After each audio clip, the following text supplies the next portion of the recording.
there. How white folks got so rich. The untold story of American white supremacy. I mean, I just read about the Indian land grab. And I'm like, my gosh, man, good Lord. No wonder we don't want to teach the truth. No wonder we don't want to teach the truth. Because that means we've got to look people in the face and say, our forefathers were the worst people in the history of mankind. The things that they did, that manifest destiny, that kind of mentality has been atrocious. What we have done to the African Americans.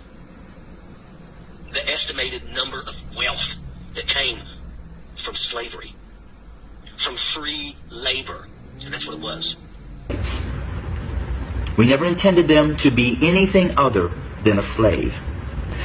But they began to grow in number and in power, and eventually they fought their way to some freedom.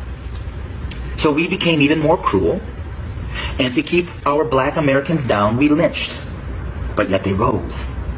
So then we used the welfare system, the criminal justice system, to keep them down, to contain them, to destroy them. But yet they rose, and they're rising.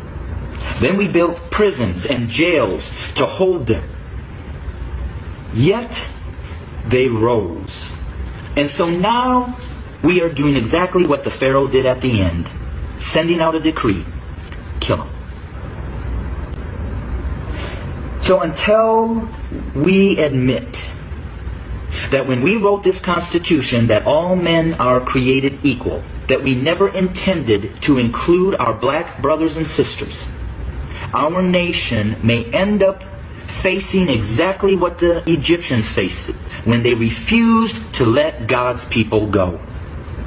So I'm going to say this to my white fellow Americans, that the bloodshed that is on its way is not on the hands of our fellow black Americans, but is on our hands. We are the ones that are refusing to let God's people go. We are the ones that are refusing to acknowledge that we do not value our black brothers and sisters as equal individuals or equal Americans as us white men. And to my black brothers and sisters, the racial issues, as I've said, have been there from the very foundation. But why do we see it more? Because there's a shifting. See, us white men have been at the head since the foundation. But we've had a black president. And you know, we've done everything in our power to keep him from really changing things. Now we have another minority rising to the top, a white female. What does that say?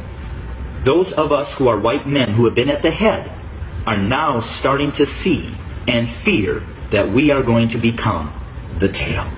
And we know what we've done to you. And so now we're fearful that you're going to do to us what we have done to you.